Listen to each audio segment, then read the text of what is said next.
Good night, folks. Welcome back to the garage. I'm Mike, your host, and we have some special guests tonight on our panel. We're going to talk about a couple things. We're going to talk about career-wise, entrepreneurs. We're gonna cover a few things, but our main thing is to find out what these two great people is doing in the industry, in the movie industry slash audio industries, music, et cetera, and directing. Well, we'll give you that, give you that info as we go along. But thank you for to stopping by the garage. We're delighted that you take the time out to join us on a beautiful Sunday, relaxing. I hope this will bring some peace to you for the rest of the evening, where you can sit back and enjoy as we dialogue. We go through our questions and debate, not debate, but vibes out. Long story short. But we are delighted that you can stop by. Please like, share, and subscribe. Please like, share, and subscribe. We're going to jump right into it. Without further ado, we're going to jump right into it. So, gentlemen, ladies and gentlemen, I would say, right. yeah. I got my tips on today, so I'm a man today. Huh? I thank you for coming by and stopping by the garage. It's a delight to I think people may recognize, but anyway, you know what? I keep on jumping ahead of myself. I'll get into that later on. But again, thank you for stopping by. So Jennifer, Sadie, welcome to the garage. Finally. We were supposed to have this meeting. Yeah. I think it was earlier this year, and I think in the summer. And it fall apart. Yeah. Jennifer, your guys' other partner, yes. She was here with Mickey Moke. He's clothes designer.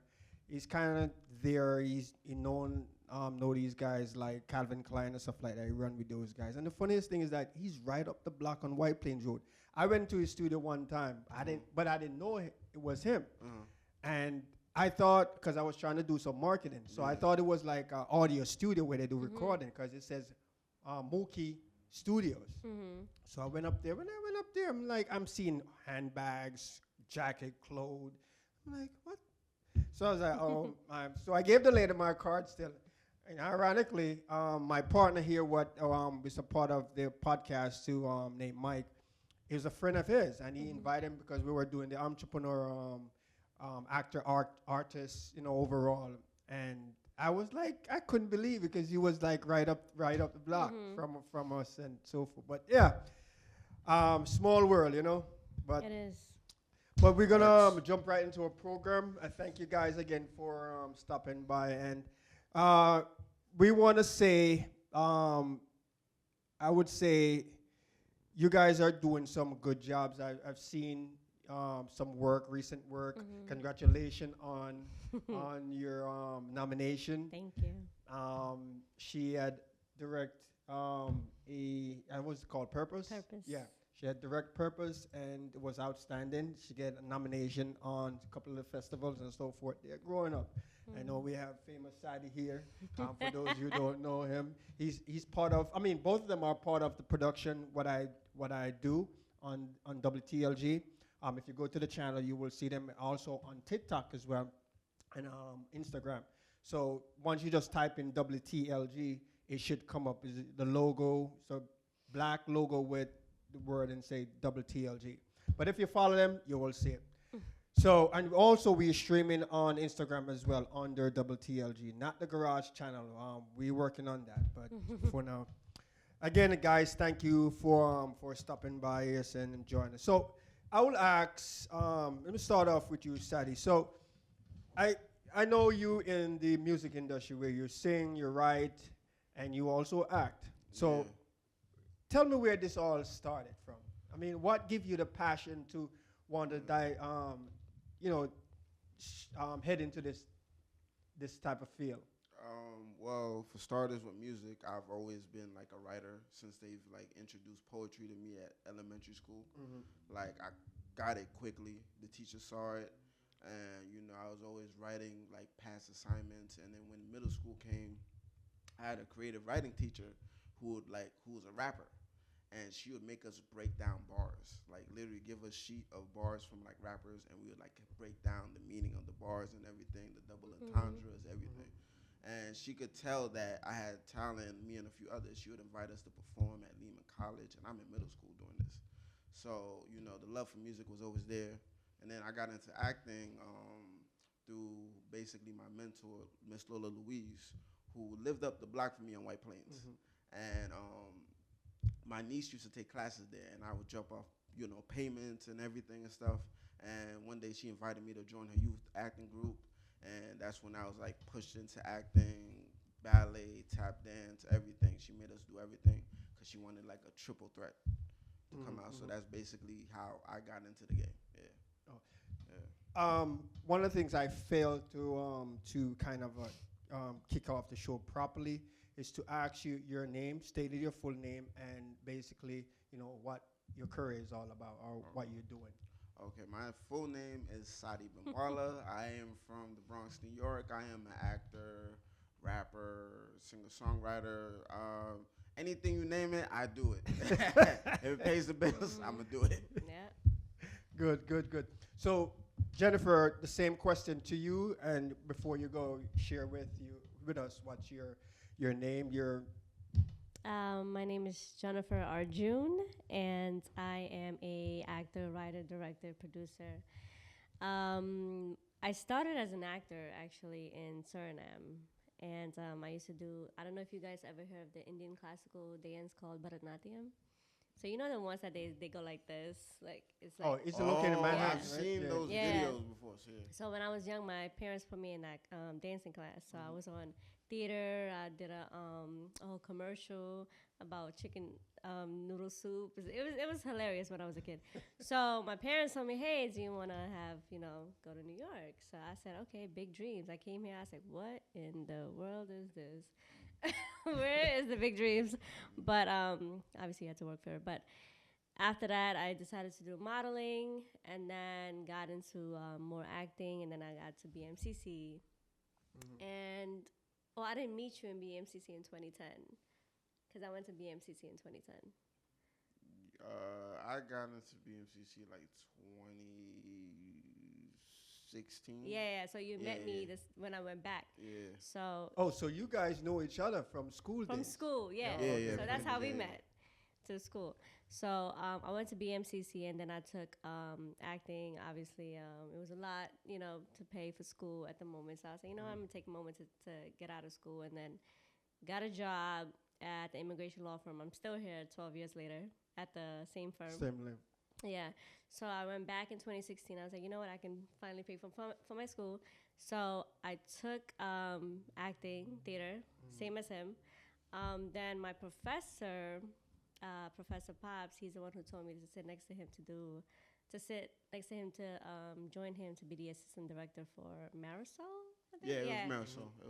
It was for Marisol. And at first I went there for an audition, and then he just told me to sit beside him, and I was shocked because for me it's just like, wait, you're trying to say I can't act? Because I was like, wait, what you trying to say? But sitting next to him in that production, it changed my life. So I changed my whole major and went to Brooklyn College and did film production. So what was your other major prior to this major you were taking? What would they call that for acting? It's just theater arts? Yeah, theater arts. I mean, it depends on the school. Like theater for BMCC, community college, theater arts. Theater arts, That's what they'll call it. So. And then I graduated in Brooklyn College with film production. Oh, okay. So I took acting, graduated with that, and then we did a musical together. To Catch a Fox, hip hop musical. A hip hop musical, and I had to rap. This is so funny, and I did other in shows, but changed my whole life when I decided to direct. So I've seen you as what you stated, that you kind of, from you were a little girl, what really intrigued you to start going into this direction? I know you kind of share a little bit, but at the age of 5 or 7 or 8, what really caught your attention? You know what? Maybe this is what I want to do. Or is the age where it was like later on in life, say maybe 12, 15, you realize you want to do acting? It's my parents. My parents pushed me into this dancing, and with the dancing comes acting, because we literally had to, I had to act like Krishna.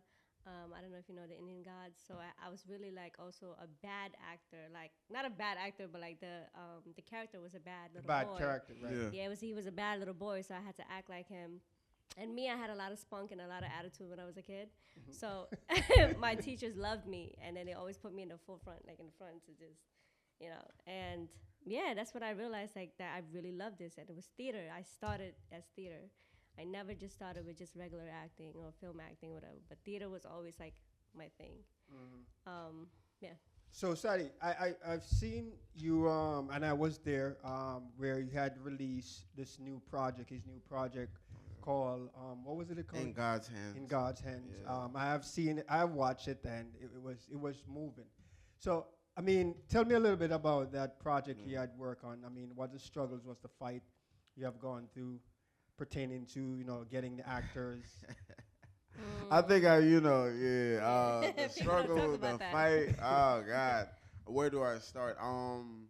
It was a learning experience, because with every project is a learning experience. Right. It's always a learning experience. It's never a project where you're gonna be like, all right, I'm gonna do everything right with this project. No, this is gonna happen. This is gonna happen. This is gonna happen. The learning experience for me with this project was, just making sure the team that I had around me, we were all on the same page.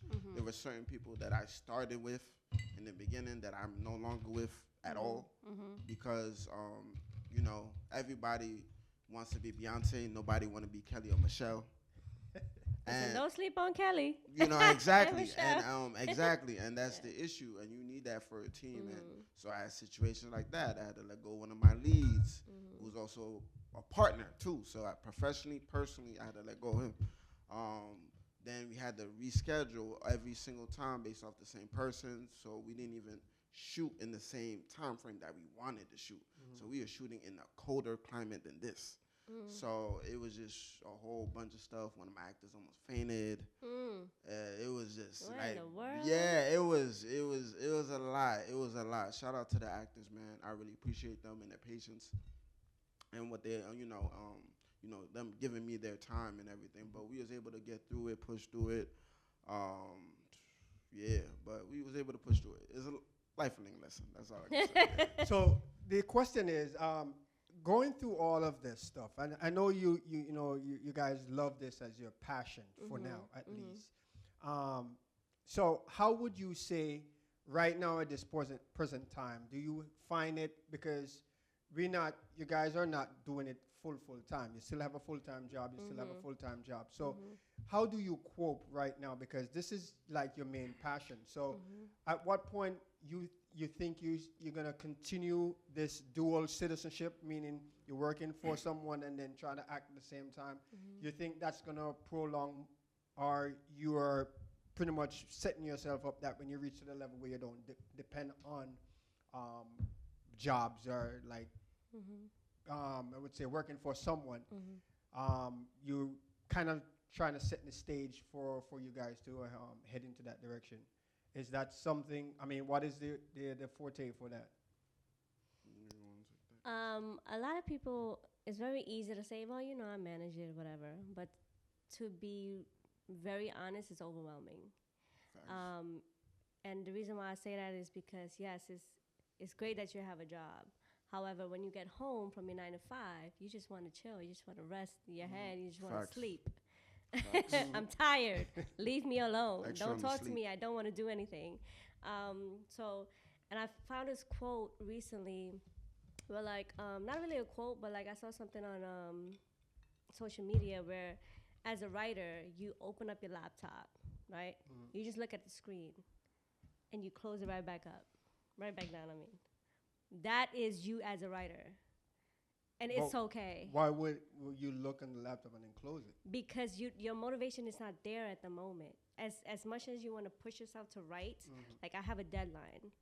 I need to do this. I need to do X, Y, and Z, right? You're just pushed to do something. You're pushed to find the motivation somewhere, but you're not getting it. So you're thinking, okay, maybe I should just open my laptop and maybe I just write something. No, all it takes is for you to look at the shit. And it's okay, because if you can't write a sentence, it's okay. close that laptop, I'm going back to sleep.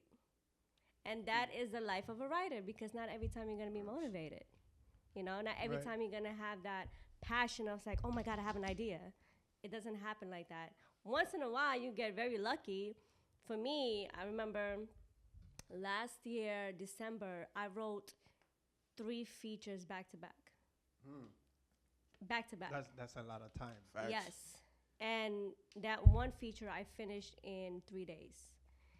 So sheesh. my mind when it's working, I struggle with 10 She- pages. She's writing. I mean, I write myself, and I mean, there are times when I think it was that show we had that short film we had. I think when we were doing Agent Frank, it was Agent. I think it was Agent Frank or the Rogue. Actually, it was Agent Frank, the road. and that was like maybe like five or 6 pages. Yeah, it was like 5 6 and it took me like a week to write that thing. yeah. And you finishing a feature because that's just short. Yeah. You taking a feature which is an hour, and I think the maximum is the minimum is an hour and 45 minutes. That turns a short film or whatever into a feature No, film. well, certain places the minimum is like 45 and over, or an hour for and over.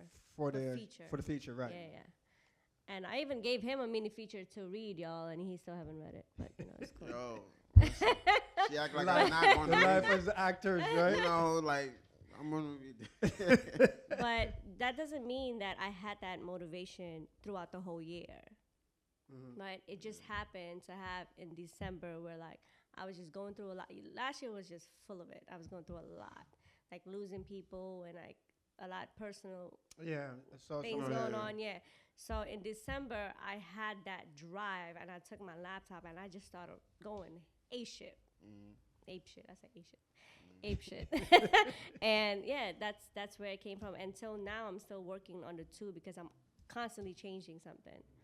And I'm it's not, everything is not gonna be perfect, but for some reason I always catch myself like, let me just take my time, let me just rest on it. And people's like, but it's ready. No, it's not. I know when it's ready and when it's not ready. So yeah. So, Sadi, from your perspective, you write as well from writing movie scripts. I ain't got nothing on Jen. and I ain't got nothing on Jen. Boy. 3 features. Oh, God. 3 features. And so a series. And a Yeah. series. and series. And the series. She had to add the series. You heard that, right? I And forgot to and mention slide that. in the series, which is gonna part of the series. What I wrote and put together. We having something coming out for you guys. I think we started shooting next month sometime. We are putting a series together, but stay tuned for which they are also gonna be a part of Let me this. take some of this. So stay tuned for that information. So Sadi, question for you is that so you're movie writer / songwriter. Yeah, thank you. How you find time? How do you find time to say, or actually, what motivate? Let's go into the song first. What motivates you to become an I would say a singer? We know that basically sometimes people are driven based on what they usually do, as what Jen said and what you said earlier, when they used to do things from a childhood age. Growing up, sometimes the person hold that type of a likeness or that type of a desire towards that thing, whatever it is, and sometimes they just lose it out the window. They're like, this was just a childhood thing. But for you as a writer, actor, / what where did you find the desires to start writing and stuff? Because you have actors out there and direct singers out there that they don't write. They hire, they call them ghostwriters, whatever. Yeah. So you have these people, they just have the voice and they go out there and they sing for them. But you guys now, well, you specific side of you're also write. What intrigued you for you to find that niche to want to write your song as well as singing? Yeah, because it's more personal. Like I feel like I could never, like I've only ever sang a hook by one person that's written me something, and that was for his project. So I've never like sang anything that I haven't written. Everything I put out, I've written. And I just feel like honestly, it's like it's more interpersonal when you've written it. Yeah. So versus you reading somebody else's. Not saying that I can't do it, but I just choose not to do it. Also, and plus, you want to keep the money. I'm not trying. Well, this is what it's all about. That's real passion. in the industry. Like when you look at when they used to have like the CD covers and everything and the credits, you will see the writing credits. How many people get writing credits? Yeah, that's true. Points and money going towards those people. That's true. So it's like, I gotta think about that too. So as the production lingers wherever it lingers on the line or in the theaters or whatever the case may be, those people do get residual from those things. So, okay, so you find it from the music level. What about the acting or the director level or the movie script level? The acting, directing, like movie, television wise, I get tired of seeing the same stuff. Yeah. Like like the lack of representation. You know who's always being represented in TV and television all the time. And I'm just tired of the lack of it and stuff. And like now that everybody's screaming for diversity, and the people who are in charge are like trying to put up a front for diversity. Like I remember I saw a reboot for a show, right? Buffy the Vampire Slayer, right? I like supernatural stuff, right? And they said they were gonna make the lead, right? They wasn't gonna reboot the show, but they was gonna make a continuation, right? They said they was gonna go with an African American like female lead, right? Right. For the new, like for the revival, the continuation, and Buffy's gonna be like a mentor to her. The thing got scrapped. They try to make Buffy like, they try to reboot the thing and stuff like that. And then instead of having an African American lead, now they just went to another white girl to be the lead. So it's just like, it's like stuff like that. You know what I'm saying? It's like there's so many. Like I think Samuel Liu said it. I think I'm butchering his name. The dude from Marvel. He was like tired of like the whole not representation and everything and stuff. And it's like there's so much talent out there. So much talent. You got Jennifer over here. Like writing like features. Oh my God! in 3 days. In 3 days. Three features like, in 3 days. There's so much talent, and it's unfortunate that nepotism is like the real thing that's like in the way of this. So I just wanted, as a person like me, not to be hindered by other people's stereotypes. That's why I got into writing, writing, because I don't want to be hindered by anybody's stereotypes, especially if I'm going to school and I'm learning about Shakespeare. I'm learning, I'm trying to learn how to become more of a Shakespeare actor. Like, you can't box me in. Like, I'm trying to be on Game of Thrones. Give me one of them white wigs. You know what I'm saying? So it's like, I don't want to be the hood guy number one, hood guy number two. Right. You know what I'm saying? It gets tired after a while. Right. So it's, that's pretty much So tell me the difference between you have screen theater and you have screen theater in the sense of these movies or what they make that sense to the theater, and then you have the Broadway, where people go and they act live. So give me a little rundown. What's the difference between these two? I mean, which one you think? I'll start with you, Jen. Which one you would think it's more tedious work for you to participate Which one is more difficult? Theater, off the rip. Facts. You Facts. cannot mess up. You can. And Facts. if you do, you just got to wing it. Facts. So they don't have no type of like a correction where you No, can't. there is No. no cut. There is no like, let me None. fix my hair. Like, no. Like, if you got to piss, you got to hold it. It's Facts. Wow. yeah, Facts. it's you have a live audience. Mhm, What are you going to do? But I mean, as you use an example, for instance, you want to go to the bathroom and it's, I mean, you didn't call these things on yourself. So you reach in a situation like that where you got to go and you in the middle of production. I mean, Well, you just got to make sure that you use the bathroom beforehand. And if you are thirsty or if you're drinking water, just take one sip. Facts. Like, that's it. Facts. You can't gulp a whole bottle and then you think that, 5 minutes. Just wait till the show's over. Just wait till it's over. Just wait till curtain call. You're parched, take one sip. You'll be fine. I've been to Broadway and I watched these guys. I mean, just go through the entire show itself, the entire project itself. And I always curious, wondering, I mean, sometimes these shows are like an hour and a half, 2 hours.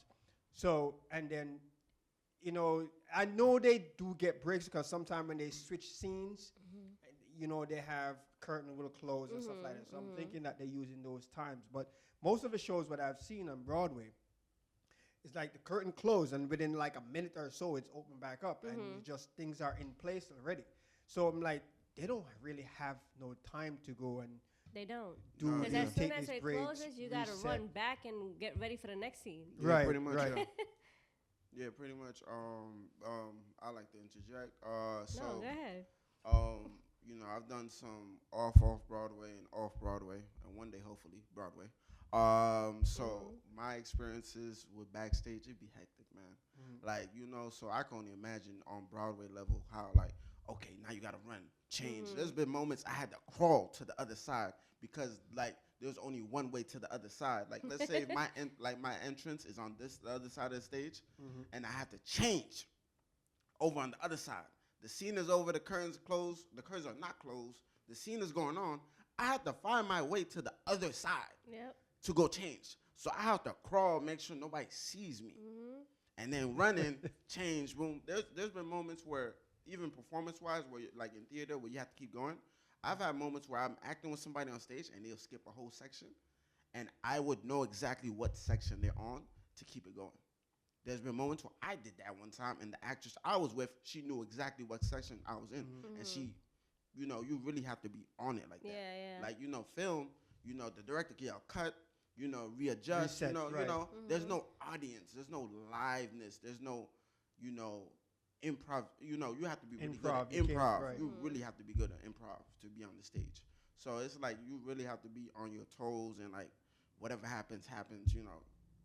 It's a lot. It's a lot. But it does keep you sharp. That's why when you're in front of the camera acting, it's so easy. It's easy. It's so easy. There's less pressure. I was thinking more of that when you acting in front of a camera to, you know, send it to whether it's a movie or Netflix or the theaters, et cetera, et cetera. I think, to me, I was thinking that gives you a more relaxing environment than the theater itself, where you have to stand up in live audience. I mean, you have the crew, what you still, you know, when you're shooting, you have the crew there, the director there, and so forth. You know, I mean, they're still individual, and especially you want to make sure that this done well. So you're gonna put out your best and try to do your best, just like if you're on a Broadway show or any stage show or whatever the case may be. But I always think that I find it, which you guys clarified, I find it much easier for I think acting going on cameras where you have a director than going to the live stage production. I think it's more challenging because just Tyler Perry as an example, I've seen some remakes and some stuff on YouTube what they've gone through, and at point in time, I mean, people freaks out and stuff like that. But regardless of all those freaking out going on, the show has structure a way. It's like they make a backup of a backup plan when they're doing these things, and it's a tedious process because you have to memorize certain things. You have to memorize the main production. Then you have to memorize the backup plan in case something happened, in case you even fail or something like that. You have to kind of remember your backup plan, how to switch and how to merge it, make it looks like nothing didn't happen. So it's like, yeah, I'm looking at it and it's like, this is a lot of work. This is a lot of work. The other question I have for you is like, okay, so from your both parents' level, I'll start with you, Sadim. From your parents' level, did you feel like she certified you, like she approved of your career path in acting? Well, unfortunately for me, both of my parents, like, my mom died when I was like a teenager, so she never really got to see me. Like, I appreciate it. She never got to really see me get into acting. The only time she saw me in acting was when I did something in middle school along, like, you know, that was like my first acting experience ever. But aside from that, my father was not in this country at the time. So, well, I also... Is he still alive? Nah, he passed when I was like 22. So I never really got to know that side of me and everything. But so other family members. From an African standpoint, no. Africans, they either want you to be a lawyer, doctor, engineer, you know, for the most part. You know, they only gonna believe it when they see me on TV and stuff like that, and they see the everything else rolling. So at this present time, you don't feel the support from coming from any one of your family. No, not really. Not like the most parts. The people who are really tuned in from family wise is my cousins, cause we all like they on my social media, so they see me doing stuff. Like as far as like the older ones, they're like not aware of like what trajectory I'm moving towards. So, cause they're not that in tune. You know, adults, like that age, they're never really that in tune until they see it for themselves or they see it in person and be like, oh, I didn't know it was like this. So yeah. So Jen, same question for you. I mean, I know your both parents are alive, and I've seen your travel many times with them and so forth. So how they view your current career based on where you really want to go, because you want to go to acting. You're just doing this other job, your law firm where you're working with for now. I love acting and directing the same. So they're both equal? I can't choose because number one, I can write my own things. I can act in my own things, you know? So it's like I can't choose. I would never do producing though, ever again.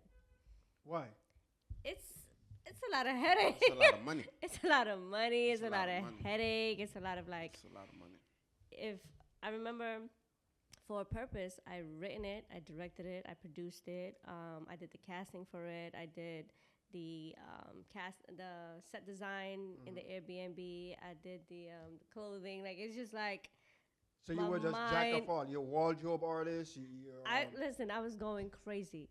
And then when we were shooting, I didn't even have time to even think about eating something. It was my, Eddie, LeBron, and Letty. They were my, he's my cinematographer, and she was the AC. So, and Paulo, who was the production. She got a whole dream team, by the way. She has a whole dream team. I do. She has a dream team. But I've known him for years, and I also went to school with my friend Paulo, so he was the production, the AP assistant, PA, I'm sorry. So I already had known who I'm going to work with, but I never really actually worked with them. So that was my first project, Purpose, and moving forward, like all my projects is literally like, hey, like I have a film coming up, like I need you in this project, because they really took care of me in that project. They made sure I was being fed certain things that I couldn't do at the moment. Letty was taking care of it. You want me to order the food? I was like, yes, please, like do that for me, please. And it was a headache. So right now, so what I'm getting from you, you kind of have like two careers, right? You have acting, and then you also in law, in a sense. But your statement that you can't really choose at this present time. No, I'm saying that with acting and directing, I won't be able to choose. If you're talking about my 9 to 5, right, paralegal, right, working, specializing in immigration. Yeah, I'm trying to get out of that. Was there a time when my dad asked me like, hey, so do you want to get into law? Do you want to be a lawyer? Because that's what most Caribbean, that's parents are like, doctor, engineer, like that's just on their mind. And I said, no, I'll write a script where I'm a doctor, like something, I'm a lawyer. You can play a lawyer. Right, I can play a lawyer. But no, I don't think I want to be in debt. That's number one. And number two, that I used to like it. Now it's just really, really overwhelming, especially with what's going on with immigration right now. It's a lot going on. Yeah. Yeah. Okay, so that's actually the question I was more specifically asking between your 9 to 5 and your career based on acting. Which one? But you clarify and saying, until the main career, your acting career, once I take off, then obviously you're gonna drop that. This is just to pay the bills for now and so forth. So on. But the other thing, as you mentioned about parents, especially I'm from the Caribbean too, and I think I would say 90% of the time I see parents. I don't know why they do it. I'm not bashing them in the sense, but they need to give the child their choice. 95% of the time, or if I'm safe to say that, matter of fact, let me drop the number. I would say probably about 60 to 70% were Caribbean folks mostly, and maybe some in the international waters as well. But they always want to push their child into on a highest, put them on a highest pedestal. I mean, in career-wise. Yeah. For instance, lawyer, doctor, engineer, and stuff like that. And I'm not bashing them for that. Yeah. I mean, for my kids, I would love for them to do that. But one of the things what I do, I create this barrier, and I put them and I said, listen, as much as I want you to go here or there, or whatever the case may be, do what you love to do it. Whatever you're gonna do, do the best of your ability. Now, yeah, if you're gonna become a garbage man or something, yeah, and it's not something I would like him to do. Listen, they make a lot of money. They make a lot of money. They make a lot of money, but I ain't gonna lie though. I Somebody, understand what you're saying. but somebody saying I want to be a garbage man.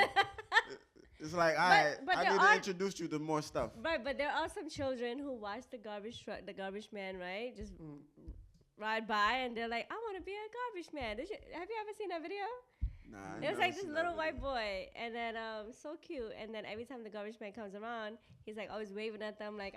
You're right. I mean, you're right. Children do, because I used to work with kids. So one of the kids, we would ask the kids, "What do you want to be when you grow up?" This kid said, "I want to be an old man."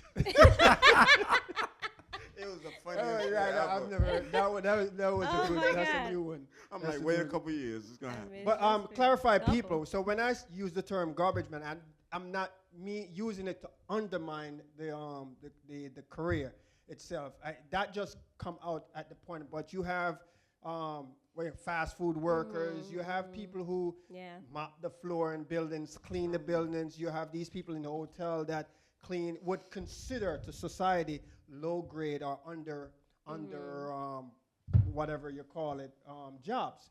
So those categories I'm talking about where people, especially as I said, our Caribbean family, they want their daughter, their sons to become a lawyer, a doctor, and stuff like that, but they're not giving the child the room for them to choose what they like. I mean, my career right now is engineering from the computer side and filmmaking. But at the same time, my kids, they sit and they watch, and one want to be, at the time, he want to be an astrologist. He want to be a neurologist. And my other younger one, I forgot what he wants to be. And I think it was something in the medical field. Now, my older son, he shifted towards my field, and I have said nothing to him. So right now, he's going to school. I think he's going to BMCC for filmmaking. Oh. And then my other son now, he's shifting into computers. Make sure you go to Brooklyn College.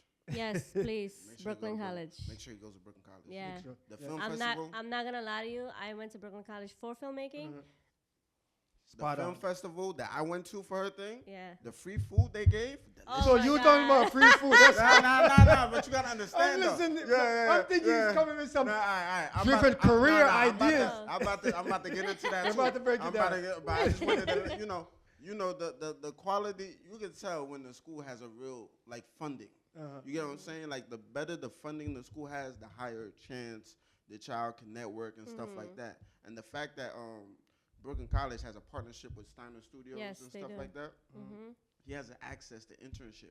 Yeah. I've seen the internship wall. Like I went to the building that building where all the equipment is and stuff. And they have the whole internships and stuff like that. If he maneuvers, because it's all about maneuvering. That's the thing that most people don't do when they go into college. They go to class, they go home. They go to class, they go home. They may go to one event and that's it. They don't maneuver. After class, they don't all right, what's on the poster? All right, what do they have? What internship can I go to? It's all about your hustling while you're in school. Out of class. That's what matters. I wish I was doing that more, but the thing is that when I was going to school, work, I was leaving work and then going straight to school. And my class starts from 6 to 10 p.m. So when you get out of class, there is no maneuvering. You want to go home. So I wish I was in that space. There's a question, but I'm going to pin that a little bit further on into my other questions, because I'll always wonder at time, where do you find time? I'll get to it though. But so the thing is, if what a question am I? So if you have this type of a structure, right? You have the filmmaking structure, what you set in place. Your family is not really that supportive, but you know you're doing this thing, whatever the case may be. At what given time do you have a time frame where you said, okay, I need to be in my acting career at Denzel Washington level at the age of 20, 29 or 45 or whatever the case may be, or I need to be at my career level at Julia Roberts or all these other famous actors what we grew up and know out there that is are great actors and actresses and stuff like that. Do you my question is, to make a long story short, is do you have a set point where you said, if I don't reach here at this present time and be at this level, if I'm going to continue with this path? I would love to take that question. All right, so boom. I'm at a point now where I do not have a set point, an age point for success. Mm-hmm. That was the thing that was ruining me the most, and I think Mm-hmm. that ruins most people the most. Yep. Because of the simple fact that you don't know where your trajectory may hit. Mhm. And also, you have to trust in the fact that you are planting, you are watering the plant. Yeah. This is a very, you have to take your time in this career and profession. That's why when Jen talked about, opening up the laptop, sometimes that's enough, too. Because there are going to be moments where your motivation is going to waver. It's going to up and down. But as long as you are consistent in what you're doing, it could be as little as you may type a few sentences. You may type one scene, and then that's it. That's it. But, you did it. Just a heading. Yeah, that's the title. Heading. There's some Sometimes people. you don't even have a title. Exactly. Sometimes you don't even have a title. You just have the outline and everything. Yeah. Some people don't even do that. Some people don't even know how to take the first step. And that's what holds back some people versus other people. Baby steps. The baby steps matter too. And when you put age, you're setting yourself up for failure. I'll give you an example. Walt Disney got rejected 1 million times. Now his corporation is $1 billion corporation. A lot of times your struggle is just the universe testing you how badly you want it. Yeah. Is really what it is. So, Yeah. Jen, same question for you. I feel the same way. That's what people make a lot of mistakes with that. Okay, I gotta be 32. I'm gonna give myself one more year. But when you get that one more year, you don't realize that you're so close to it. But to your head is like, all right, I'm done. But you take one more step and you're there. You're gonna get, the door's gonna open. Facts.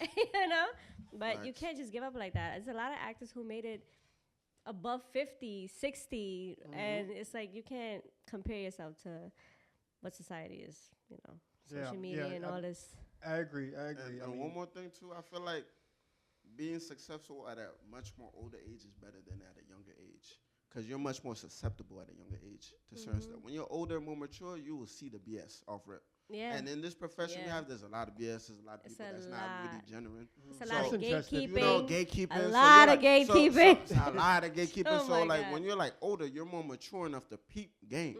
When you're younger, you're very susceptible to certain things. You care about what other people think a lot. You're not really grounded in yourself. So I feel like you gotta. Sometimes certain things do come at the right time.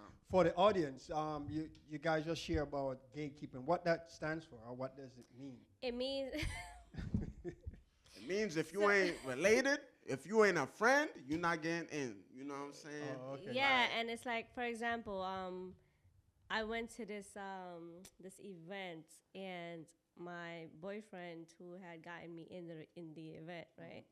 So to get in the event, it was like $500, $600 to get in, right? And he's very smart. He owns his own photo booth company. Okay. So he asked him, like, hey, do you guys need a photo booth? So he got in. So he said, hey, I'm going to drag you in. So I got in. So I wanted to be there because it was going to be a very important actor. Not going to say his name. But it was a very important actor who was supposed to show up, but he didn't.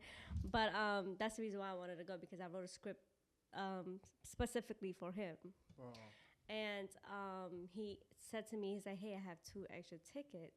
So you were trying to build a connection from that Right. specific actor that come in there. Right. Okay. So my boyfriend knew that that's what my end game was, so he's trying to get me in it. So he got 2 extra tickets, and he asked me, do I want anybody to come? So Sadi has always been that person. If he has any Broadway shows, tickets, or whatever, or like any theater, anything that has to do with filmmaking or whatever the case is, he's always like, yo, you want to come through, right? There are some people who don't do that, right? And that's the first person I thought, I was like, yeah, let me hit up Sadi. Let's see if he wants to come through. It's anything with filming or acting, whatever the case is. And then I also asked my other friend, the cinematographer, Eddie LeBron. He was like, I've known him for like 10 years plus. So those people are not like, it's very rare to have people who would drag you along with them when it comes to like your career. You know, some people just want to have fun with you at the club, but don't really give a fuck about your career. Ooh, excuse my language, but don't really care about your career and what you really, want to do. They just want to pop bottles with you, drink with you, smoke with you, dance with you, have fun with you, but they don't care about your well-being.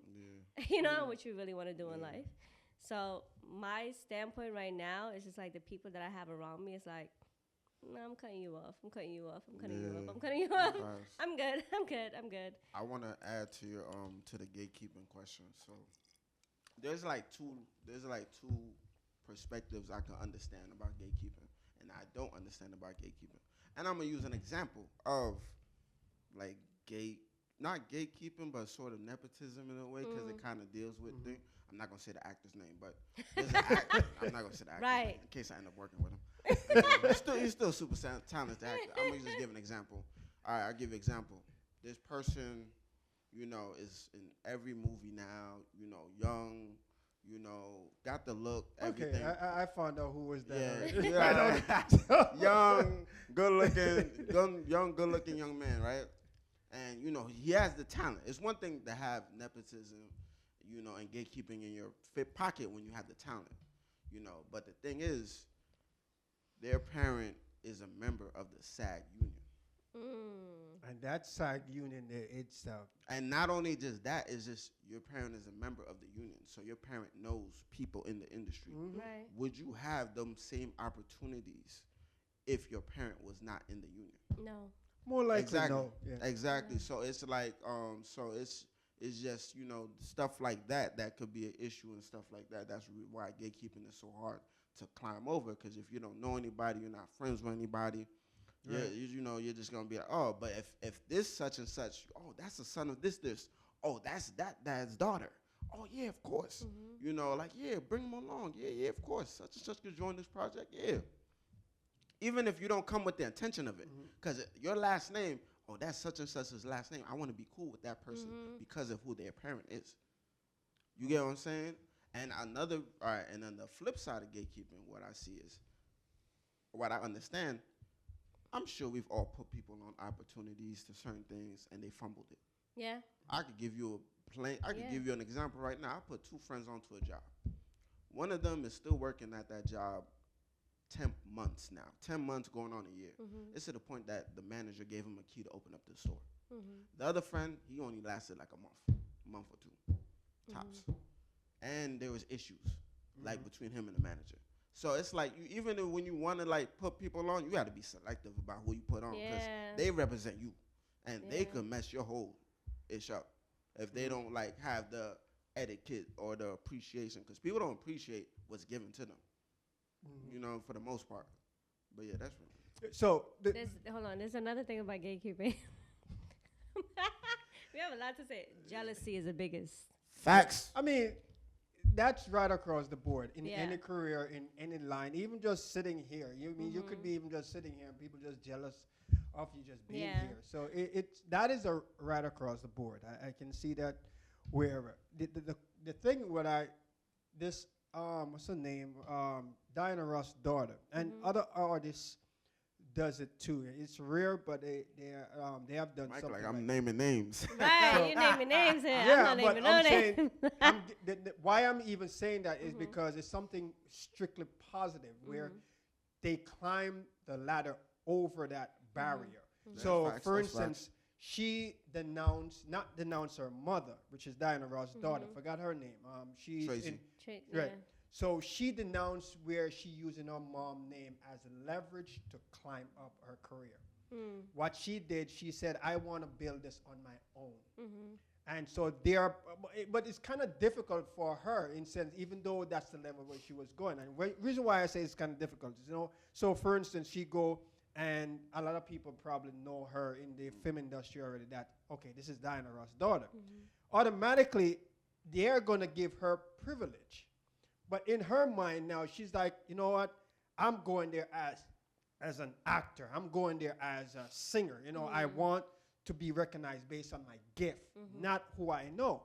So meanwhile, she premeditate and create that structure, but the persons who outside know who she is not giving her that unless I don't know, unless she like, okay, maybe she realized these individuals are giving her the role because of who she is involved with, or who's her mother or parents, and then she would come out and deny it. It's like, no, I don't want the role. I've never heard of she has done anything like that. But I think that was her structure where she didn't want to use her fame, which her parents, and climb up her career ladder. She want to build it on her own.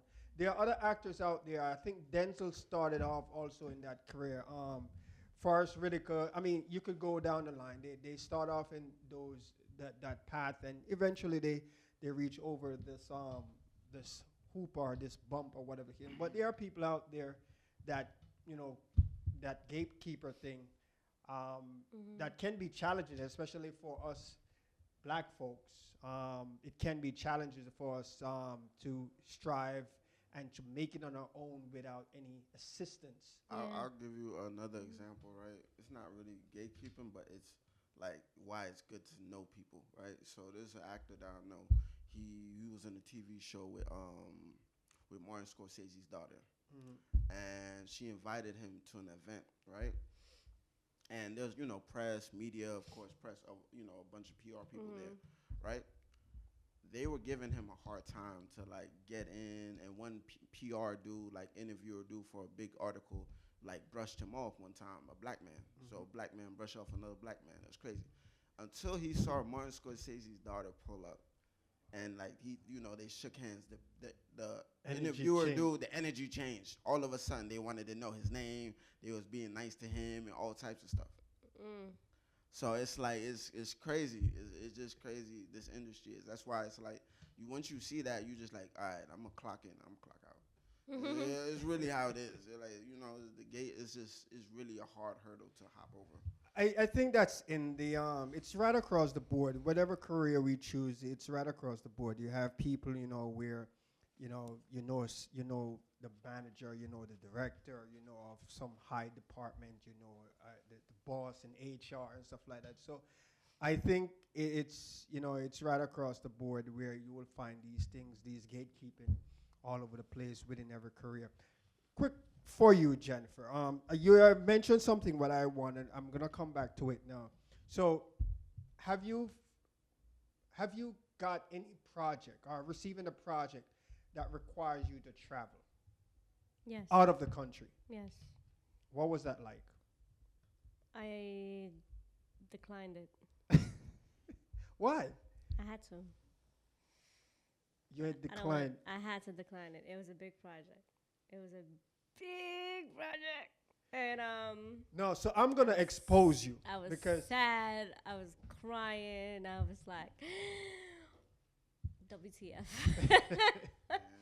Damn. So here's the thing. People, I'm gonna expose her just now based on what she said. Now, this young lady. I was young. Okay. How old was this? 5 years ago? When did it come out? Like 2012?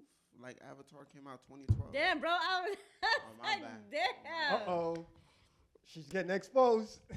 So, wow, it's crazy. This is what happens. Try to rely on the bro. You gonna look at me like, yo. It was an opportunity that I could have gotten, and I had to say no because but it was like when I was close to it, but when I saw where you have to go, like travel to, is not gonna be here, and certain scenes wasn't gonna be. I was like, that can't happen. Certain scenes. Certain scene wasn't filmed here, so Oh, okay. I couldn't because It's not what in the scene, it's just where it's gonna be filmed. right. Okay. So I'm a citizen now, so don't come for me. But at that time, I couldn't travel out the country. Oh, okay, yeah, That's yeah, understandable. that makes That's, sense. that's where Yeah, you're that coming makes from. sense. That's Yeah. understandable. Yeah. Because couldn't. where I was trying to get to exposure, this young lady travels a lot. Every 2 minutes, I would get Instagram or TikTok notification. Oh, Jen in Russia.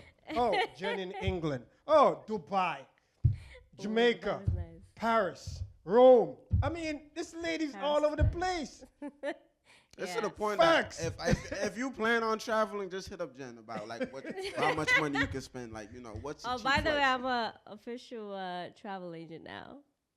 Yeah, we're all. So now see, she that makes works in sense. immigration. Traveling. She's an actor and actress, director, and now a travel agent. That's good to know. Shout out to my boyfriend. You know what? So that leads me to this question.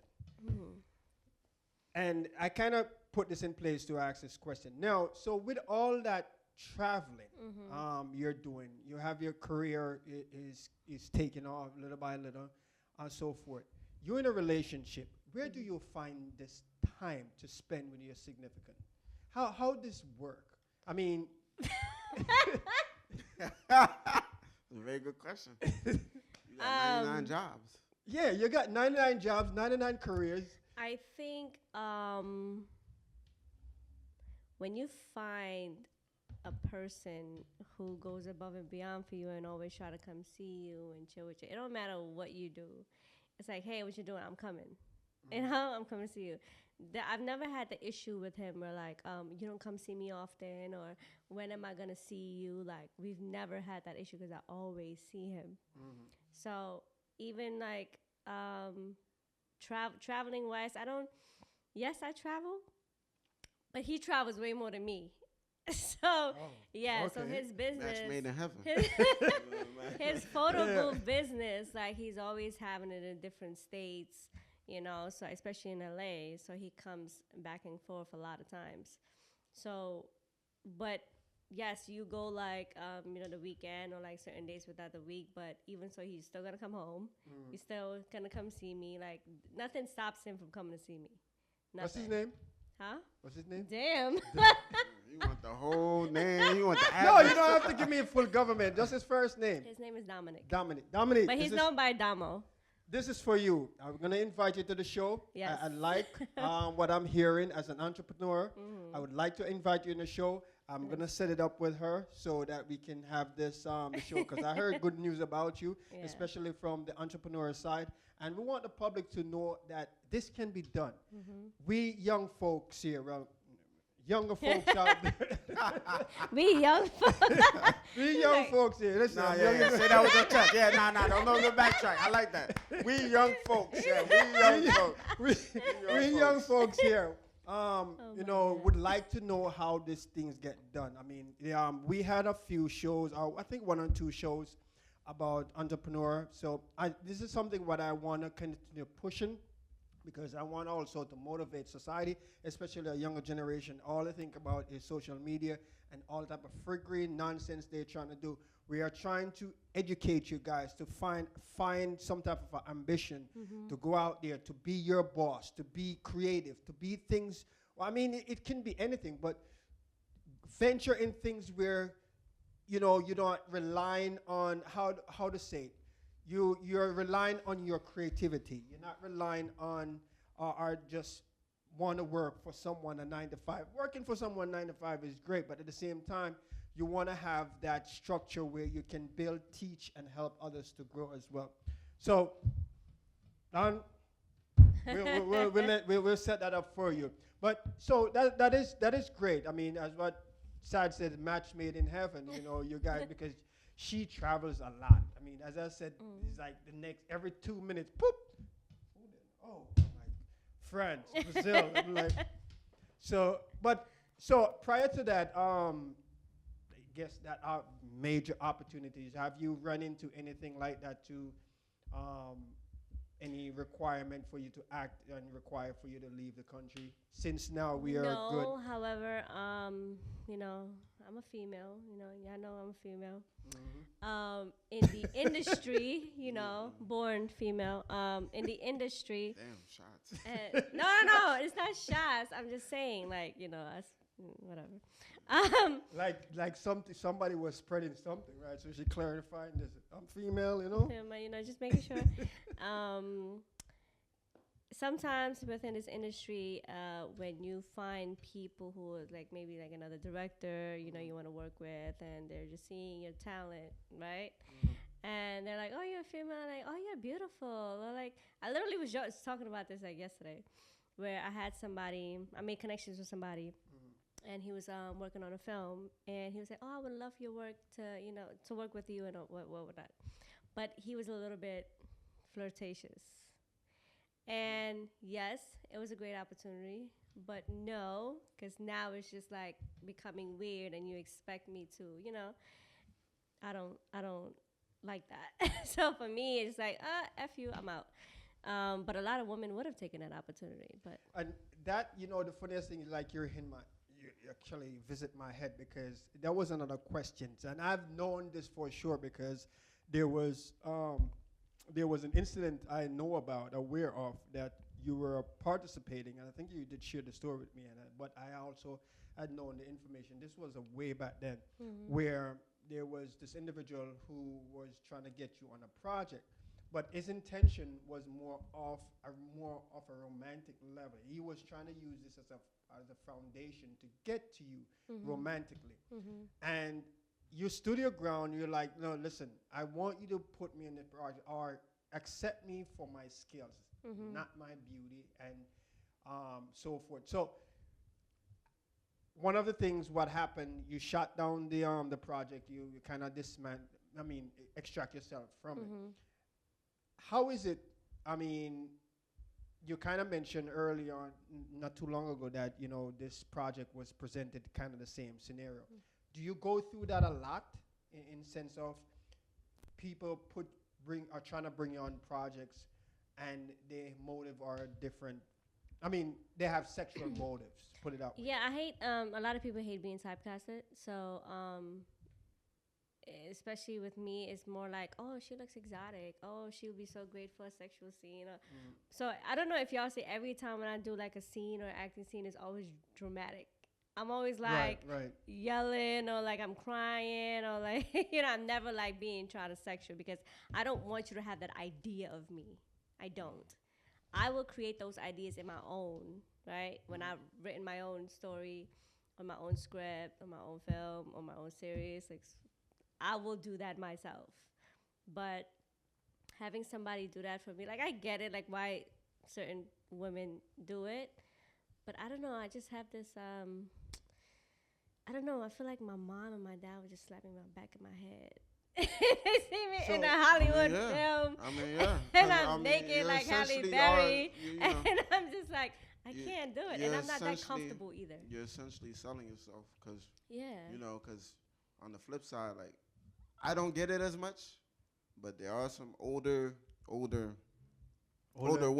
who are very, very, very bold. Friendly. They're bold. Very friendly. And you peep game. You know, especially when you're like an attractive performer and stuff like that. And, you know, when you perform something, you know, the audience may react to you a certain way. You know, actors get groupies too. But so it could, you know, they could come in the form of opportunities, but really it's like interest. So you know, it's just standing by your principles, basically.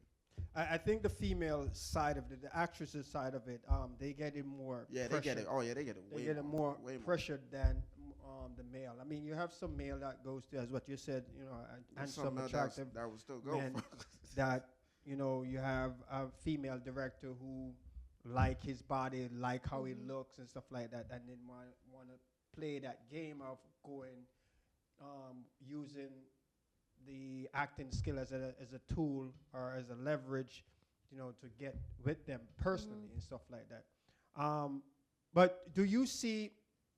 So just be straight up. Just be straight You- up off the rip. So Yeah. my question for you, as a female, because I know females and I've seen this in the industry. I've been in this industry for a little bit now, and I've seen this industry where you have females. They have morals, they have standards and stuff like that. But sometimes when they're looking at, the last one who shared with me, she said, "Mike, you know what? At the end of the day, you know my morals, you know my standard. It's not something like this. Especially I grew up in a Christian home, but at the same time, what do I do? Where do I go from here? Because everywhere I go, the door is shut on my face because there are certain things I will not do. There are certain scenes I will not take. I have morals, etc. I have ethic, the whole shebang. But yet I want this career. I want to move in this career.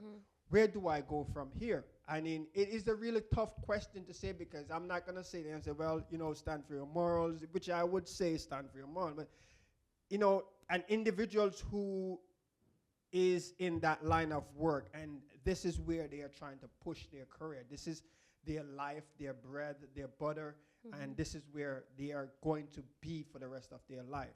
Now, they may not be on the stage where they want to be, but this is where they're shooting for. Just like when we're in college, we're studying to become, when I want to go and study, become to whatever you want to become.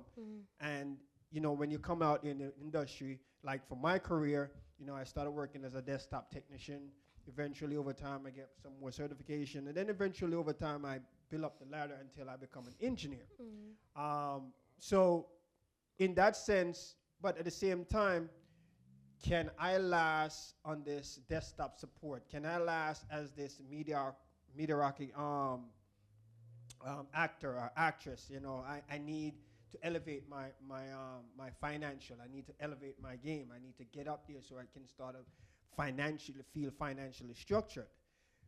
How is it though? I mean, what would you encourage those individuals who are fighting these I would say these demons or these challenges? Yeah. How would you? I mean, what? To me, I think it's very easy for me to answer that. And the reason why is because I went through it and I'm navigating through it. It's easy for me to answer that is because what I would say is create your own path. And the reason why I say that is because even though I went through all of this where like people just bullshitting at me, whatever, you know what? I started as an actor, right? I went into filmmaking. I want to be an actor so bad and I want to direct so bad and I want to write so bad. I'm gonna write my own thing. So I have that mentality of Tyler Perry where Netflix move. I can literally, I only did my first film and I had a lot of nominations and I had awards for it. Imagine my second, third, fourth, fifth. The accolades that comes after that. At that point, I can act in my own film. I can write my own film, my own series. I'm the main actor in my series. Tyler Perry? That's not, not his, but for my own self, right? So if you're questioning, like, where do I go from here? I want to do this. I want to do that. Create your own path. There's so many people doing it themselves on social media and creating videos every day, dancing videos, and then they get money off of that.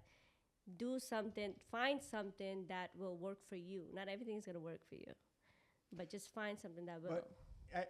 Okay, so you mentioned for them to create something on their own. So we understand the social media. People want to be what they call it, content creators and stuff like that. Influencers and so forth. But being in this field is not easy where you can just go up and just, hey, look at this and jump. I mean, it takes a different type of an avenue. It takes, I mean, you can't just get up and make a film or make something, just go on the camera and start talking and yelling and dancing. Right. That's not going to push your acting career out there. So what do these people do now when they in these circumstances and they want to get themselves out there? Like, as what you said, you're writing, you're doing your own, doing your own stuff. How would they do these type of things to elevate themselves, to get out there, to be recognized? A lot of people sleep on going to school. Yes. Yes. A lot of people sleep on school. They don't understand how many connections there is when it comes to your friends, your professors. Yes. You know, they have worked in these big jobs, especially Brooklyn College. You know, Yes. they have worked with like Yes. big actors and directors, and you're always picking their brain. You have their their information after you graduate, but a lot of people don't realize how many opportunities there is in school. So I would say that like go back to But school. you have So- many people that goes to school and still struggling to get their career off the line. Just to go back to what I said earlier, is because those people didn't do what they needed to do while they were in school. Like what? You Right. know, An like example. maneuver. Like Yeah. what's on this sheet? Okay, there's an internship for this. All right, I'm gonna check that out. Yeah. You know, internship for this studio, cool. So marketing, stuff, Auditioning, like networking. Right. Auditioning. Oh, there's an audition for this show. Bet. You know, like BMCC, man, had a big theater. You know how Yeah. many people were in that space that could have been agents? There have been people that I know that got signed just from performing at a showcase at BMCC. There have been people that have, you know, the entirety of my resume, my off Broadway credit, off Broadway credit, is because of teachers that liked my work and hit me up. Yeah. And like put me on, because they see me working consistently, and I was always the type to like stay behind, have conversations, get to know them. And I don't mean ass kiss, like, because you're not gonna get along with every teacher. Yeah. You know, there's certain teachers you're gonna naturally gel with, and that's important to have, because teachers are always looking for a student to like uplift, because it makes them look good. Yeah. A teacher is always looking for that protege. You need to understand which teacher is gonna fit that program for you, and that's why a lot of people struggle to maneuver. Like there's people that go to Yale and they struggle to maneuver. Not everybody is gonna make it. Like there's gonna be like a handful of people that make it in Yale. And the crazy thing in Yale, you have those opportunities literally thrown at you. It's just, again, it goes back to your hustle mentality. School gives you a strict curriculum for you to live under, but once you graduate, you have to create that for yourself. Yeah. Like you have to create acting classes that you take on the side. I'm still taking acting classes. I've been doing acting since I was 16, and I'm 30. I'm still doing acting. I'm turning 31 next month, and I'm still doing acting classes because I could always get better. Yeah. Right. I could always meet new teachers You who will always put gotta me sharpen on your pencil. to new things. You know, While you're on the floor, so the question is, you chose BMCC for. there's a funny story behind given- BMCC. given- you want to have if you want me to tell. So you chose, but yet early on, previously in the conversation, we had, you were recommending to go to Brooklyn College. So did you do your diligence when you were looking for schools to go? All right, so this is a great question. So now I can break down my journey, like going into the school system. So I was in a youth acting group since I was 16. I started in my sophomore year of high school. We would perform a lot of community theater. Our biggest showcase was performing at Howard University for the Black World Conference, where you had a bunch of activists and other people in the arts, you know, talking about black consciousness and what's going on in the state of the world. Right. So during my senior year, I had to make a decision what I wanted to do. And I was like, all right, I told my mentor I want to go to school for acting. Once I told her, she was like, all right, it's time to prep for auditioning for school. Now, at the same time of doing this, I was an athlete. So I was doing cross country, track, and I was wrestling. So this was my last year. So I wasn't as focused. So like the first 3 schools I auditioned for rejected me. The first 3 schools I auditioned for rejected me. And so this is my welcome to acting world. Like off rip, I'm like, damn, man. And my mentor's talking to me about BMCC, right? And at the time, I'm gonna be honest, I didn't want to go there. Yeah. I didn't want to go We there. all felt like I didn't want to go there. I was like, community college? Like, Yeah. I was one of those people. I was like, I didn't want to go there. You know, and the funny thing is, as I'm going through my backstage magazine or whatever and stuff like that, I see a school, because I went to a conservatory. Because there's besides like degree programs, you can always go to a conservatory, you know, where you can just solely focus on acting itself. You know, conservatories are great too. And, you know, I stumbled across William Esper Studio, where I learned Meisner technique, and I did 2 years there. And on top of that, I was at BMCC. Now, my time at BMCC made me really appreciate, because it gave me performance credits. I was performing a lot more. I was, you know, I went to the Irene Ryan competition, Well, you had a whole bunch of schools competing, an acting competition, where you had a whole bunch of schools competing for prizes and awards, acting.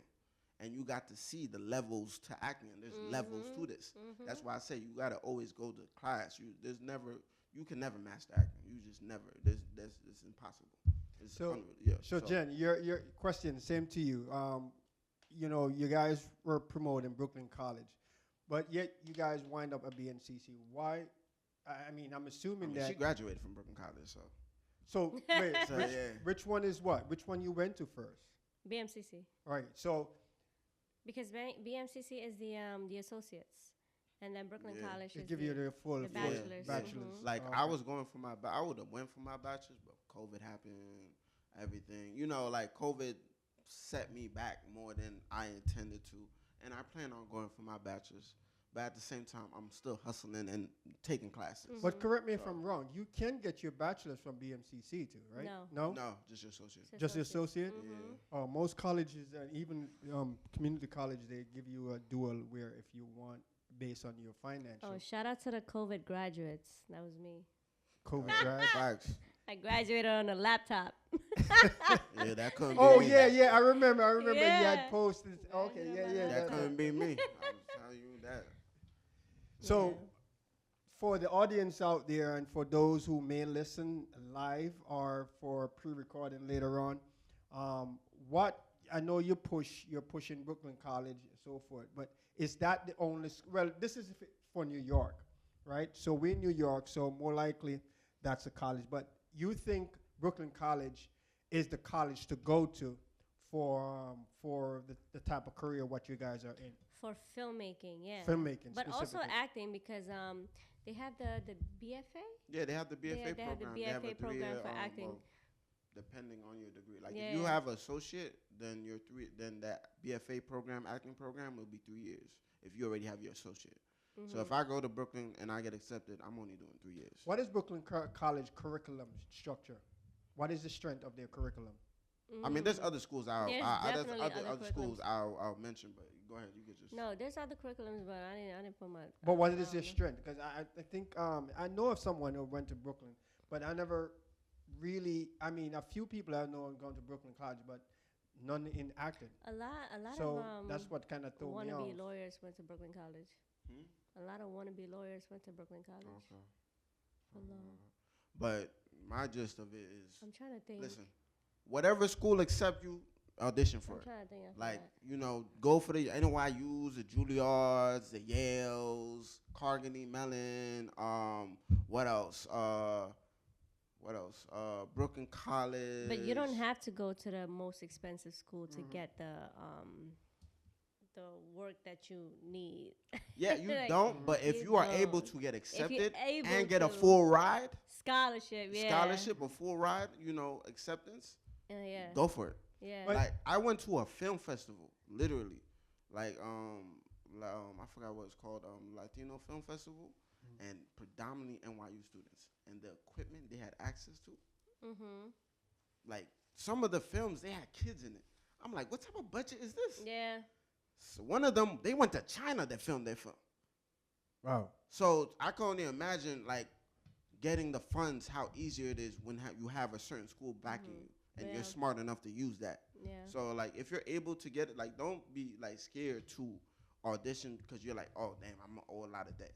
You don't know. If they give you a full ride, take it. If they don't give you a full ride, then hey, you know there are other schools like Brooklyn College, City College, Lehman, other places that you can go to, as a.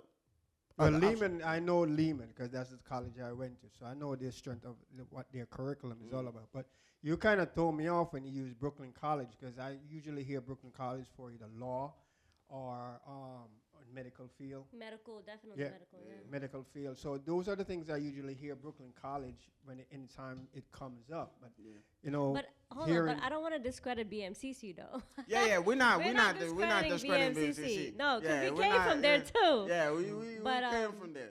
But if you do go to BMCC, I don't know if he wants to do what, acting, filmmaking, what I does he think wants to do? film production. Yeah. Film production. Yeah. So it's not acting. It's not acting. It's just Okay, well behind the camera, just like myself, behind the cameras, editing, doing those things.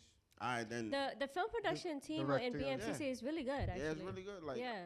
But then from there, definitely go to Berkeley College Yeah. if he doesn't want to go like a more expensive school. The crazy part of it is he kind of threw me off too, because sometimes he used to borrow my cameras. Now, actually, he stopped borrowing my cameras. So I'm like, is it the son that edited the video? yeah, edit your music Oh, video. okay, Yeah. okay. So, yeah. He actually stopped. Yeah, he stopped asking me for my cameras now. So, and my cameras, I think my cameras are pretty out there, especially the last one I got back, where I loaned out, where it's movie theater qualified. Mm-hmm. So the other day I asked him, I was like, wait a minute, what camera is you? Because I don't know what the conversation, but I was asking, what camera you guys using? It's like, Alexa, Red. I'm like, what? What? Okay. Wait a minute. This is in college? Yeah, the money getting better. The money getting better. Oh, Things get better when you snap. leave, man. And Where? I'm like, At wait a BMCC? minute. Huh? Where at BMCC? No, I forgot the college name. It's somewhere Oh. in Manhattan. It's not BMCC. I'm about to say what? It's, Yeah, but Yeah. I'm like, Yeah. I'm like, of course they have that when we leave. Yeah, I'm right. sitting there and I'm like, what? And I'm looking at my camera like, this kid doing it. I mean, I've never touched an Alexa. As much as I'm in this business for a long time, Yeah. I've seen it. I walk past it. But I've Oh, never it's beautiful. never- It's beautiful. I walk touched it. past it, I Yeah. look at Yeah. it. Folks, those are $100,000 cameras. Yeah, it's beautiful. Yeah. 150. The I mean, cinematography is insane. crazy. Gorgeous. Chef's kiss. It's and this is insane. what the school is offering them when they do. The other day he went, I think he left for like maybe 3 days. Went away. They went somewhere upstate for like 3 days to have a shooting. And he had one of the, not the red Mini, but he had the red Dragon or something of that sort. And then he had the Alexa. I'm like, right there and then, those two cameras right there is $250,000. Right off the bat. Right I'm off like, the bat. which school? I'm Yeah, like, right wait off a the minute. bat. You sure the school is and they claim that they don't really have any money. I'm like, My Really? only advice to your son when he's in BMCC is to like lock in. Yeah. That's the only issue. It could get distracted. It is, like you could like It like could get you distracted. like you gotta understand something. Like when I went to the competition, the Iron Ryan competition, I went with other BMCC students, right? I knew what to expect coming from a conservatory prior. Now the issue is I love BMCC and the theater program. They do what they want for the kids. It's just the school doesn't put much into the theater program Yeah. that it needs to. The teachers put a lot in, but the school itself. No. Yeah. And when you go into other places, you see the competition level, the seriousness is at a higher level. So when your son is in BMCC, he gotta just hit the full on running and keep focused. that's if he goes there. Right?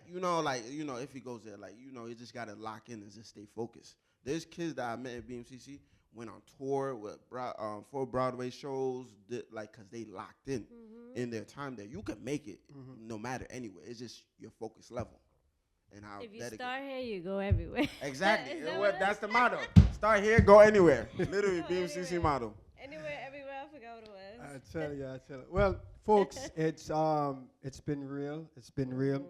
My final questions I would ask for both of you guys. So, what do you have in the future now? Are you planning any future plans for any type of films you guys currently working on?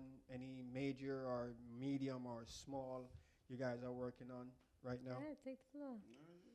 You got like 3 features. Well, man. let me expose 3 again. features. We have 3 this features. project what I put together, what I wrote, and Jennifer is going to be a part of it. The other Jennifer too, she was on the show when we were talking about entrepreneurs as well a couple months back. She was on it. She's also going to be a part of it. He's also going to be a part of it. It's actually, should I expose the name? It doesn't really matter, but it's called The Secret Room, actually. So we are creating. I'm That creating a sounds secret, creating a series of that. The script is already written. We talked about it the other day. We had a conference call, and supposed to execute this sometime next year. I'm looking for January and stuff like that. So there's many projects too. I have on the table, and the garage also, we're going to work in conjunction with the garage to produce some of these films, features, short films, etc., etc. So that's the objective for the garage. That's the objective for WTLG, which is the full-fledged production company. And I'm gonna ask you guys to give a shout out to your company. Matter of fact, how can we find you? How can I make long story short? You can find me on Juniverse Productions on Instagram. My name is Jennifer R. June. Yeah, Juniverse Productions. Sad. That's my company You name. can find me. I can't name my company right now because it's not LLC yet. So I got. Well, you don't understand. So I'm just gonna name myself. You can find me on IG, Bad Boy Heavy _ You can find my acting, music. I have a mixtape on the way next year. And a couple other stuff I'm looking forward to. Yeah, I can't really say much until the paperwork is signed. Till the paperwork is signed. Yeah. Well, that's good. Well, folks, we're delighted that Jennifer Sadie could stop by here. We're gonna have a follow-up to this too. We want to have a follow-up with this too, with our significant involved. Not entrepreneurs. We want to get involved as well, and talk about one of the things I want to really push out there is for us young black men, young black women, medium age, whether it's whatever, to go out there and become your own boss. I don't know. Some it's not for some people. Some people working for themselves kind of get discouraged because it's a tedious process. It's not something that you get up. Okay, I'm just gonna get some money. I'm gonna rent this place and running a business, especially for you don't really have the money to hire people so they can help you, assist you, and do the work. It's even more difficult for you to accomplish that. So it may be overwhelming and it may challenging, and you can just let me give you my work for someone, give my talent, they give me a paycheck. I don't have to worry about them. I go about my business, change my check, do what I gotta do, and you go about your business. That is great for some people. That's awesome for them. I mean, and then for some, they have that energy to have their own stuff. Is just to get the right tool and be in the right people, right circle for them to elevate and so forth. But at the end of the day, I think, for us, especially our skin kind or black race, and Spanish or whatever the case may be, I don't want to sound stereotyping, but at the end of the day, we, on a realistic level, we find it hard and challenging in this market, whether it's in acting, whether it's just in my field, whether it's in anything, as a black person. And I'm not bringing any, I don't know, it's kind of it's going to get a little bit ticklish because we face a lot of obstacles. And because of where we're coming from as a culture, as a race, we face a lot of major challenges, and people use this against us to kind of hold us down and to kind of control us. And this is why the culture in itself, it struggles because of these type of things, what we have gone through, and and it keep us down. Some people just condition to stay at one level and don't want to grow because of what they face in the past, what they see grandmother and granddad they go through, and they can't be bothered, and just but we have the gift to grow. Every one of us has the gift to grow, to become better person, to become a great actor, actress, a great supervisor, a great manager, a great owner, business owner, a great whatever. I mean, we have to start from somewhere. But I thank you guys to stop by here, the garage. I left some of the core questions I want to ask. My laptop, the one I messed up with, and so, but in due season, I will get those questions again. We're gonna have a part 2 to this, definitely. And these are the things where we want to kind of push out. We want to get more people that's in these fields as blacks, to show the young lady, the young boy that, what, I can do this, because I have some motivation. Yourself, Sadie, others out there, they would have, see these people are thriving and moving up the ladder and, being in these fields and like, you know what? I had doubt, but I can do it because they are doing it. So. Shout out to Eugene, because that's how we all met. Eugene, yes. Yo, Eugene, facts. Eugene. Shout out to Eugene. No, Gene Frazier. That's where you go by now. Eugene. Frazier. I gotta get Eugene on the show too. Yeah. He's doing this. He's doing his thing though. He's definitely doing his thing. Eugene is that type of person who, the complete opposite of a gatekeeper.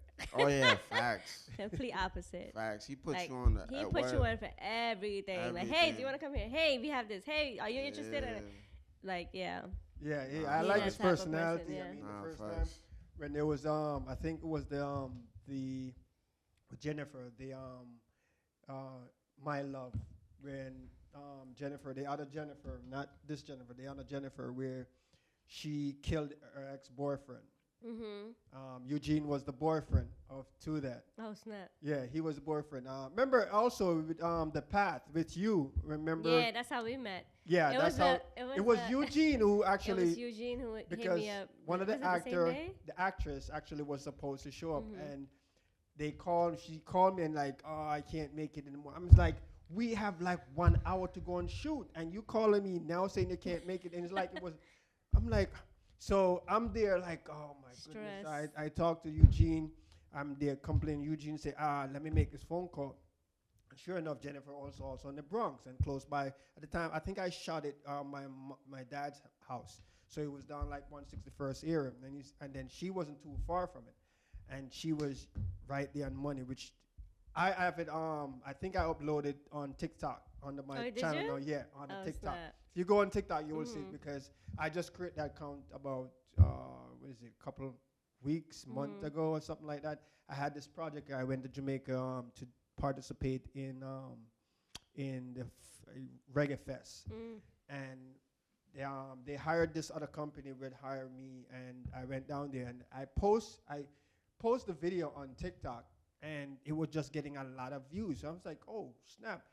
One of the things why I didn't even create TikTok, because I know they were about to do away with it. Yeah. But according to what I'm hearing now, which I don't know for sure, that somebody in the U.S. bought the American share.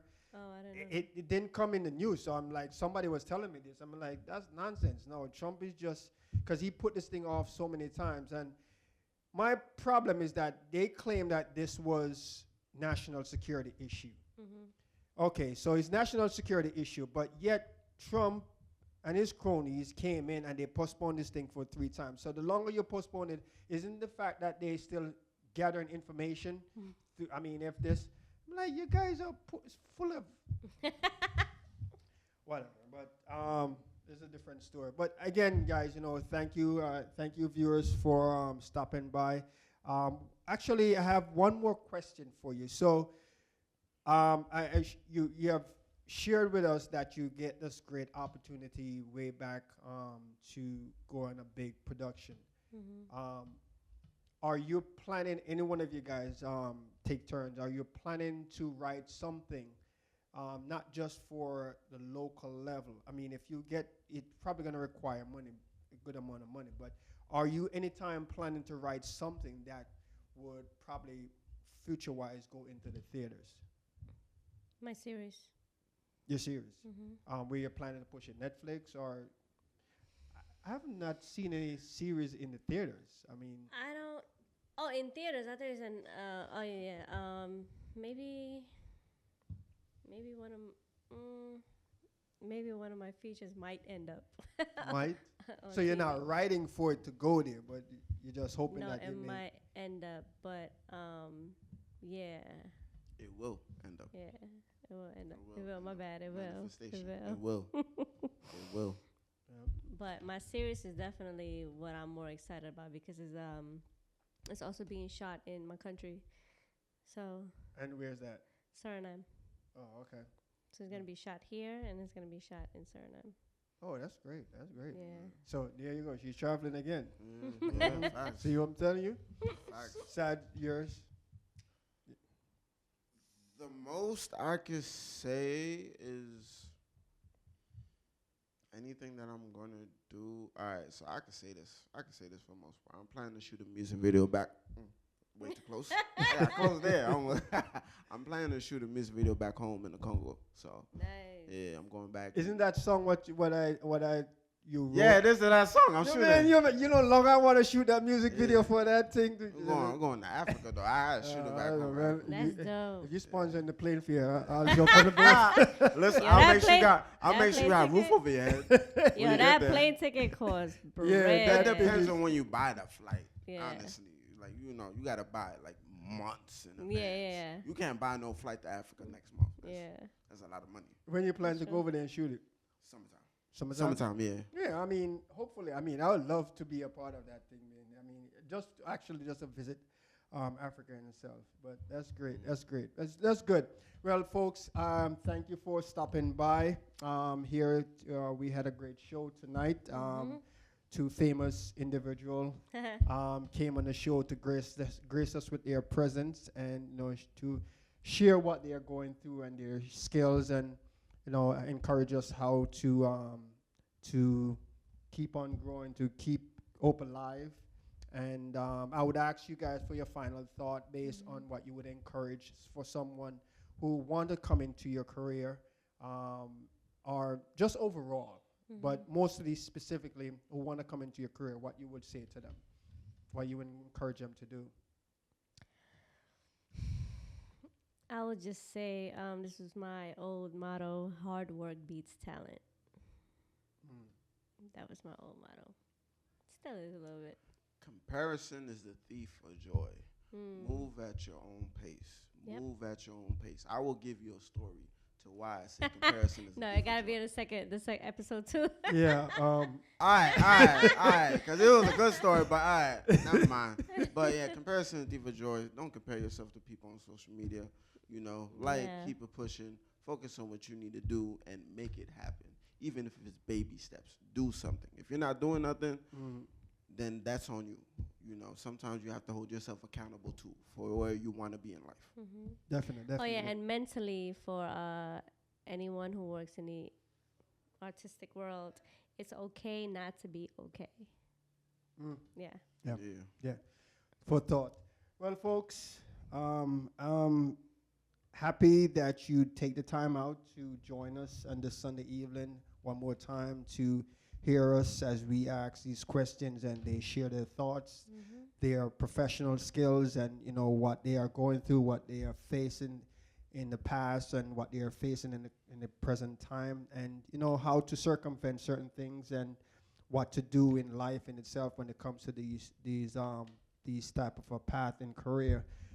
It can be a struggle. I've been into this field too for a while, and it can be a struggle. But as there's a wise person, I can't remember exactly, and it says, "Do what you love, and you never work a day in your life." Now, it doesn't mean that you're just gonna sit there and not do anything without, Right. But the concept is that you love it so much that if money wasn't needed for you to survive, it wouldn't faze you a bit. Right. So that is what I understand from that slogan there. But again, thank you for joining us. Please like, share, and subscribe. Please like, share, and subscribe. We cannot do this without you. We like your support. Tell a friend, as what I share with you on our other podcast, our political podcast called Mike and Mike. As we said, tell a friend, tell a family, tell a dog, a cat, whoever can listen. And we cannot do this without you. We'll continue. We are growing slowly but surely, but we continue requiring your support.